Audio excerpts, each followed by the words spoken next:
Olá, alunos! Tudo bem com vocês? Espero que sim. Hoje vamos trabalhar sobre os persas, essa civilização tão expressiva da Antiguidade Oriental que faz muito sentido no conteúdo e no que a gente tem trabalhado até agora, certo? Antes de mais nada, por que vamos trabalhar eles? Principalmente por eles serem originários de uma região que é muito importante e é muito disputada até os dias de hoje. É um povo originário do Planalto Iraniano. Planalto Iraniano? Iraniano? Como assim? Esse nome remete a alguma coisa, remete a um país atual. E sim, remete ao Irã, certo? Região localizada a leste da Mesopotâmia, porque se vocês lembram bem, se vocês assistiram às outras aulas, a gente lembra que a Mesopotâmia está localizada onde hoje é o atual Iraque, certo? Ela também continua a leste da região da Palestina e é uma região onde existe grande quantidade de montanhas, grande quantidade de um relevo muito alto e que por isso dá o nome de Planalto Iraniano, certo? Esse mapa, por que eu trago o mapa para vocês? Porque ele é muito importante para a gente se localizar, certo? Dentro da história, da geografia de uma região. Quando a gente fala da Antiguidade Oriental, quando nós falamos da região do Oriente Médio, a gente tem que se localizar. Já lembramos que já conversamos sobre o Egito, certo? Já conversamos sobre os fenícios na nossa última aula, certo? Que está localizada na região da Palestina e que se alastraram pelo mar Mediterrâneo. Tudo bem? Continuando.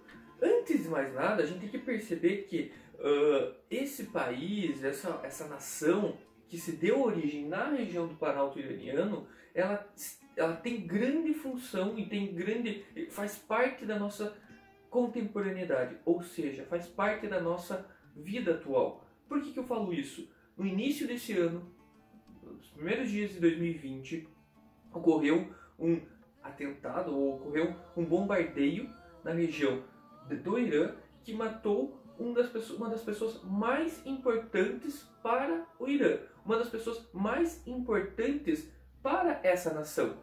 Era o general Qassim Soleimani.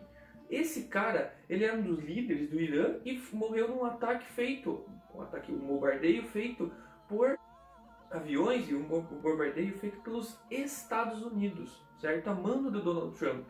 O que eu quero dizer com isso? Essa região tem um conflito internacional, um conflito bélico, umas relações internacionais conflituosas com os Estados Unidos. Então o Irã e os Estados Unidos têm um conflito entre eles. Lembro que esse acontecimento, que esse conflito bélico e esse conflito diplomático de 2020, ele está ligado ao tema de atualidades. Então por isso que eu gosto que vocês relembrem, percebam que região que a gente está falando, para fazer sentido com a nossa história, certo? A história ela não vem do nada. Os conflitos que a gente tem hoje, eles não acontecem do nada, tá? Eles acontecem a partir de conflitos históricos, de momentos que aconteceram na nossa história. Ok? Então vamos seguir adiante. Antes de mais nada, para que a gente possa continuar, eu quero que vocês entendam que esse aspecto que eu estou falando para vocês da região do Planalto Iraniano, ele está relacionado a como o país Irã é conhecido, como ele é, qual é a nomenclatura que ele recebe na sociedade internacional ou nas relações internacionais. Ele em si, vamos voltar um pouquinho, hoje ele é conhecido como Irã, tá? Então esse é o nome conhecido internacionalmente como país Irã. Esse nome ele ainda não fazia parte dessa nação, essa designação não era referente a esse país. Então resgatamos um acontecimento da década de 30, ou seja, o atual Irã passou a ser conhecido dessa forma a partir de 1935, quando Reza Shah Pahlavi, quando eu coloco Reza Shah, ou Shah significa rei na cultura persa, tá? Solicitou que os países e organizações internacionais deixassem de utilizar Pérsia como designação referente a essa nação.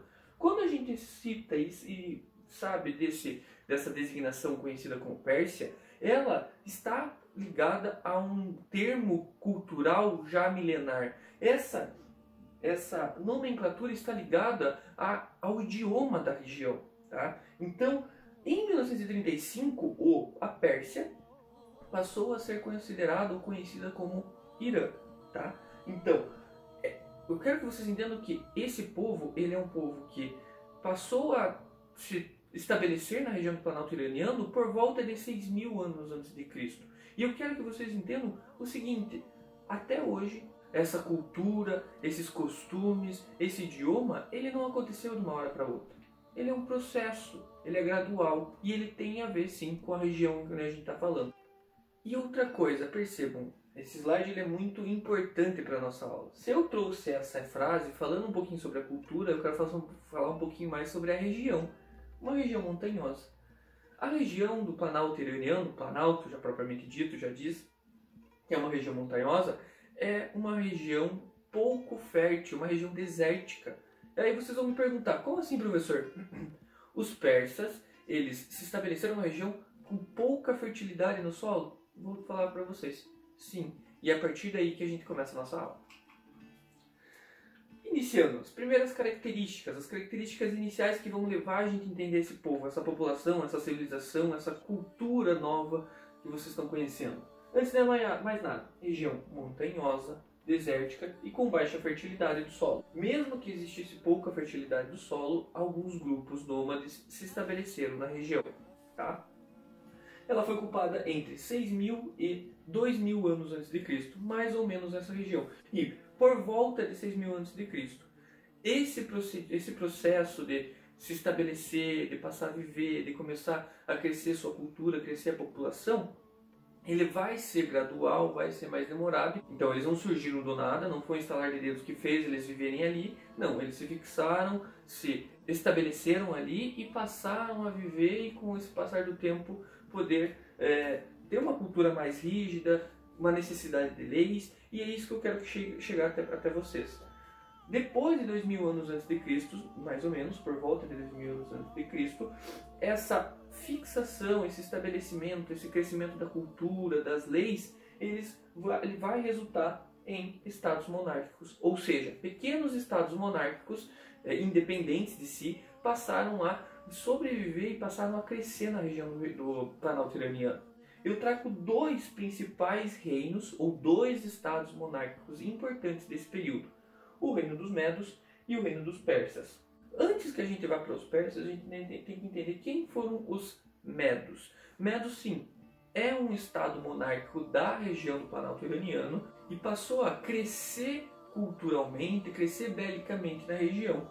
E a partir disso, ele vai se tornar hegemônico no século 8 a.C. Ou seja, o que eu quero dizer com essa exercer hegemonia? Eles passaram a dominar os outros povos ou estados monárquicos da região do Planalto Iraniano, certo? São eles que passaram a tomar as decisões na região e fizeram com que o reino persa fosse dominado e tivessem que aceitar a dominação dos reinos medos. Inclusive, se vocês relembrarem das aulas de regiões mesopotâmicas, vocês vão lembrar do povo assírio, aquele povo militar que tinha uma organização bélica muito forte, que cresceu e dominou toda a Mesopotâmia. O reino dos Medos, ou os Medos, influenciaram na queda dos assírios. Esse predomínio dos Medos na região durou até mais ou menos o século 6 a.C., quando, agora sim, o reino persa tomou a hegemonia da região. E claro, tomou essa hegemonia a partir de uma disputa militar. Dessa forma, o reino persa teve uma ascensão militar no século 6 a.C., mais ou menos, com Ciro I. Esse século 6 a.C. é no ano de 550 anos antes de Cristo. Por que eu trago a imagem do Ciro I? Porque ele foi o primeiro imperador do Império Persa. Para que fique mais claro para vocês, os três imperadores que mais expandiram o território persa. O primeiro deles, como eu já falei, Ciro I, o primeiro imperador, aquele que trouxe a hegemonia para o povo, dominou os medos, certo? Fez com que os persas tivessem um crescimento na região do Planalto Iraniano e que deu início como imperador à dinastia Aquemênida, certo? Essa dinastia é importante porque esses outros imperadores que eu estou falando aqui, que a gente vai conversar com o passar da aula, eles são da dinastia Aquemênida. O Cambises II é o filho do Ciro I e ele conquistou, teve um grande crescimento territorial durante seu governo, que o seu governo, ou o seu crescimento, a sua expansão territorial vai alcançar o Egito Antigo em 525 a.C. Percebam o quanto esse povo cresceu territorialmente. A gente está falando de uma região, Planalto Iraniano, a leste da Mesopotâmia. Então eles cresceram tanto, de tão rápido, perceba, de 550 a 525 a.C., foi tão rápido que chegou até o Egito. E por fim, o imperador, aquele cara que trouxe o auge, ou viveu o auge do Império, Dário I. Durante o governo dele, foram tomadas decisões políticas, econômicas, culturais, que fizeram com que esse povo alcançasse o ápice da região. E, claro, da Antiguidade Oriental. Primeiro, governo de Dário I, organização política, império dividido em províncias. Quando ele era imperador, ele tomou a seguinte decisão política. Ele que tinha um território tão amplo, tão grande, certo? Ele decidiu dividir esse território em províncias, mais ou menos 20 províncias. Essas províncias são conhecidas como satrápias, ou seja, cada região de onde ele foi dominando com o passar do tempo, ele dividia e fazia parte de uma província. Dentro dessa província deveria ter um governador, e esse governador seria quem? Um sátrapa, que não tinha necessidade de ser de origem persa. O que isso quer dizer? O que eu estou querendo dizer com isso? Que essas províncias, elas podiam manter a sua elite, podiam manter os seus líderes da região, e eu coloco um C bem grande aqui, se esses líderes pagassem um imposto, pagassem tributo ao imperador. Claro, o imperador colocaria seu exército dentro dessa província, uma forma de controle da região, controle dessa província, mas ele deixava com que a religião e a cultura local se mantivesse, certo? Isso é uma coisa muito importante porque vocês vão perceber o quão grande é esse território, essa expansão territorial dos persas. Nós vamos perceber que muito da cultura local se manteve. Então, os persas evitavam acabar com religiões, evitavam acabar com a cultura local para poder continuar usufruindo da região e usufruindo da economia da região. Uma organização militar muito importante. Por que tem que ter uma organização militar tão bem administrada por um povo, por um imperador? Porque a partir dessa organização militar você consegue fazer com que essas províncias te obedeçam. Então você coloca uma parte do seu exército em cada uma das províncias e diz assim para a elite ou para o sátrapa: você me paga o imposto, eu vou manter meu exército aqui e está tudo bem com isso. Você não me causa problema, eu não te causo problema. Segundo, estradas. A construção de estradas durante o governo do Dário I foi muito presente, ou seja, conectar todo o império faz sentido nesse período, porque você conecta as cidades, conecta a capital, você consegue fazer com que esse tributo, esse pagamento de impostos chegue até a capital, chegue até o imperador. Outra coisa, um ótimo sistema de correio. Sim, o correio foi inaugurado ou passou a existir a partir desse momento na Antiguidade Oriental. Tá? E por que o correio? Porque você entrega o que pelo correio? Mensagens, notícias. Não tinha zap para poder mandar naquela época. Tá? Esse sistema de correio fazia com que as informações do império, as informações das províncias chegassem ao imperador. Então, sim, foi uma construção e foi uma característica importante durante esse governo. Outra coisa, funcionários leais. E esse é uma característica importante que o Dário coloca dentro do seu império, que vai fazer sentido com a sua manutenção e o seu domínio em todas essas províncias. Esses funcionários leais, eles deveriam ser os olhos e os ouvidos do imperador. Ou seja, era ele que, dentro das províncias onde o imperador não consegue chegar, ou o imperador está longe, ele vai saber como as coisas estão acontecendo, ele vai saber se a população está feliz ou não, se a elite local está querendo se rebelar contra o imperador. Então, eles são os olhos e os ouvidos. Tudo que ele souber, ele vai escrever uma carta, vai mandar por correio, ou seja, vai enviar pelas estradas até chegar ao imperador. E se tiver acontecendo algum problema numa província, o imperador pode agir de forma mais rígida para que a província aceite e volte a esse contato e essa organização política. Outra coisa, o dárico ou o dárico de ouro. Essa moeda Então, uma unidade monetária internacional passou a ser utilizada por Dário dentro do Império Persa. E pouco convencido ele, né? Dárico. O dárico, ele sim, foi uma moeda muito importante e utilizada pelos comerciantes e utilizada principalmente pela família real, pelos imperadores durante o governo de Dário. Então eu trago a partir de agora uma citação importante de um historiador sobre o período. Por que eu trago uma citação para vocês? Porque ela vai aparecer nos concursos ou nos vestibulares que vocês forem fazer. Sempre quando você tem uma questão do Enem, vocês provavelmente já viram isso, como uma questão do vestibular, tem um texto antes da questão. E esse texto ele tem que saber ser interpretado. Tá? Então, eu vou trazer essas citações dessa forma para que fique mais claro e que ajude vocês com o passar do tempo e quando a gente estiver estudando. Os reis persas permitiam às províncias uma certa margem de autonomia e respeitavam as tradições locais, particularmente em questões de religião, desde que os súditos pagassem os tributos, servissem no exército real e se abstivessem de rebelar-se. O que eu expliquei para vocês sobre as satrápias e sobre o sátrapa, que é o governador das satrápias? Quando o imperador persa, ou rei persa, ele solicita com que essas populações, essas elites locais, os povos, a população mais pobre, ela apenas respeite ou apenas pague um imposto para que ele não domine a região. E claro, eles vão ter que servir o exército também e eles não devem se rebelar, tá? Mas a dominação na região é muito mais econômica do que cultural.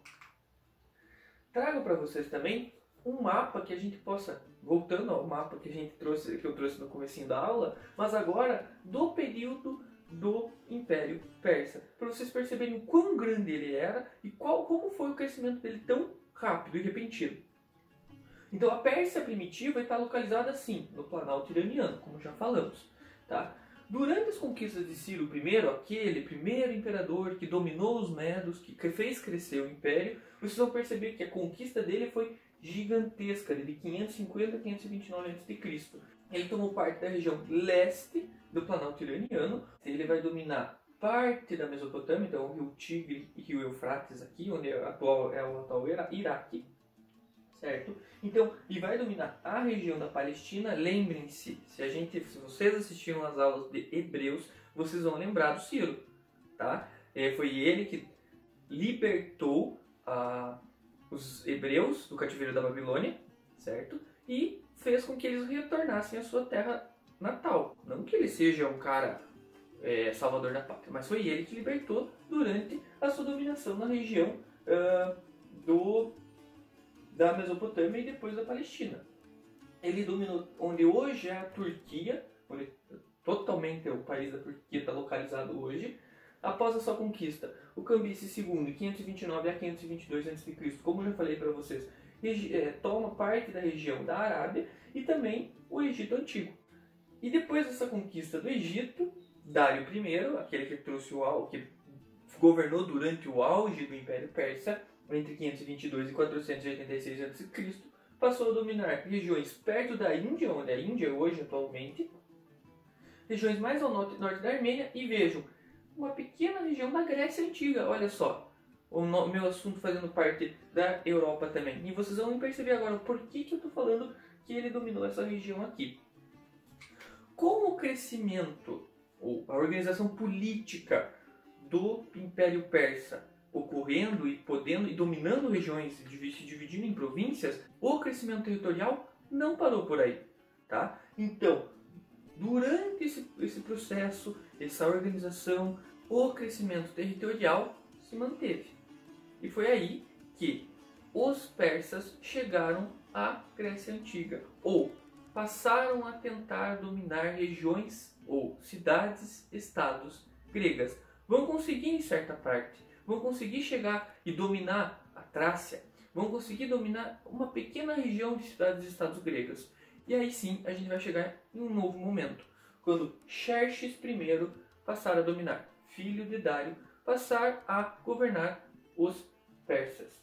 É ele que vai governar durante o período das Guerras Médicas, que vão acontecer entre 496 e 448 a.C. Claro, o pai dele, o Dário I, foi o imperador que dominou algumas cidades gregas e já estava acontecendo as guerras médicas quando ele morreu e Xerxes I chegou ao poder. Xerxes I, esse cara aqui, não Rodrigo Santoro. Rodrigo Santoro, 300. E percebam outra coisa que é muito legal a gente ter contato com isso. Guerras médicas. Ué, médicas? Como assim? Lembra dos medos? Aquele povo que a gente já falou sobre eles hoje? Era dessa forma que os gregos se referiam aos persas e aos medos, os povos médicos. Então, as guerras médicas. Quando falamos de história, muitas vezes a história que se mantém, a história que chega até nós, é a história do vencedor, ou a história do povo vencedor. Claro que isso é uma visão muito conservadora, muito ultrapassada da história, mas infelizmente ela se mantém quando a gente fala da Antiguidade Oriental. Então a gente conhece essa guerra da forma que os gregos chamavam ela, a guerra contra os médicos, a guerra contra os medos, ou a guerra contra o povo do Planalto Iliriano. O que aconteceu durante essas guerras médicas com o passar do tempo?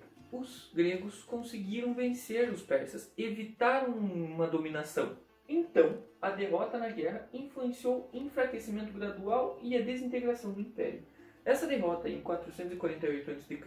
fez com que, com o passar do tempo, gradualmente o Império Persa diminuísse sua influência bélica e um crescimento territorial, e sim, ele vai se enfraquecer, porque o Império vai se dividir, o Império vai se desintegrar com o tempo. Isso vai ocorrer e vai fazer com que a conquista greco-macedônia, e agora sim, os macedônios possam dominar a região dos persas. Claro, isso não acontece de uma hora para outra, tá? Isso vai acontecer em 330 a.C., 100 anos depois de Xerxes, um pouquinho mais até, mas esse enfraquecimento do Império Persa ele vai acontecer de uma forma gradual. O último imperador persa vai ser destituído, sim, em 330 a.C. Voltamos a esse mapa. Por que eu quero voltar a esse mapa de dominação? O Império Persa foi um império multicultural. O que significa multicultural? Muitas culturas. Ou seja, dentro dessas muitas culturas, elas não deixaram de existir. Os hebreus, quando a gente pode falar deles, a cultura hebraica, a religião hebraica, ela não deixou de existir. A cultura egípcia não deixou de existir. Por quê? Por causa da forma da organização política dos persas. Evitar acabar com a cultura e a religião da região, para que essa religião, ou para que essa cultura e para que esse povo te respeite, certo? Isso é muito importante. Então, o Império Persa foi um império multicultural. O imperador não solicitava que todos aceitassem a cultura imposta por ele. Muito diferente de Roma, por exemplo, tá? Muito diferente dos romanos. Gostaria de falar para vocês também sobre a arquitetura e as construções persas. Elas são imponentes, elas fazem parte da história dos persas. Além da construção de palácios, outras obras públicas fizeram parte da história dos persas. Como falei para vocês, uma região desértica, montanhosa, necessitava de grande quantidade de água. Então, obras de irrigação fizeram parte do contato entre os persas com esse mundo da engenharia civil, da construção de grandes obras, certo? E claro, a manutenção da ideia de que quem vai construir essas obras, quem vai participar da construção delas, é o povo. Ok? Mantendo principalmente a Corvéia Real. O que é a Corvéia Real? Aquela ideia de que a população vai trabalhar pro imperador, pro Estado, sem receber nada, a partir da proteção do Estado, mas ela vai trabalhar pro Estado, para uma elite que governa, tá? E essa elite vai dominar e vai organizar a política em cada uma da região. Isso no Planalto Iraniano principalmente, e claro, depois ele vai se alastrar, mas mantendo a cultura local. Seguindo. Outro aspecto importante que foi difundido durante o Império Persa foi a escrita cuneiforme. Ela se tornou a escrita oficial da parte administrativa, da parte econômica do Império Persa. Certo? Então ela que foi criada lá por mais ou menos 4.000 anos antes de Cristo e foi utilizada por regiões e por sociedades da Mesopotâmia, ela se alastrou e principalmente foi alastrada durante o Império Persa. E por fim, um último aspecto importante para a gente falar aqui é a religião originada dos persas, o zoroatrismo. Essa religião ela tem sentido principalmente pela forma que ela cultua seus deuses. Esse culto ocorre a partir da crença em que existem dois deuses, um bom e o mal, ou seja, uma religião dualista. E a partir disso, a gente vai conseguir encontrar dentro das religiões abraâmicas algumas características que fazem parte dessa ideia. Essa religião ela continua fazendo parte de algumas culturas da religião persa hoje, certo? Então ela não deixou de existir. Quando eu falo para vocês que essa cultura milenar dos persas, ela passa pelo tempo, ela faz parte da região, é porque muito da cultura da época se manteve até hoje. Então quando eu disse para vocês que é uma cultura e é um império multicultural, ele não deixou de existir e a cultura persa não deixou de existir. Trago para vocês as referências bibliográficas. A apostila do Poliedro, o vídeo Irã Moderno e os Golpes e Revoluções do Nerdologia, em que ele vai trazer essas ideias de combates e contatos do Irã atual, certo? Mas que faz parte, sim, da história da região persa e que tem a ver com as atualidades, que é muito importante para que vocês vejam, e alguns outros livros que depois eu gostaria que vocês vejam, se tiver claro o interesse de vocês. Tudo bem? Então, espero que vocês tenham entendido. Não esqueçam de me enviar as suas questões. Vou disponibilizar uma lista de exercícios sobre isso. E por fim, acho que uma boa ideia para que vocês possam manter e assimilar esse conteúdo é fazer um mapa mental. Então olha que ideia legal. Vocês fazem um mapa mental sobre os persas e me enviam. Beleza? Então, fiquem bem. O Logan tá dando tchau para vocês. E até o próximo vídeo. Até mais.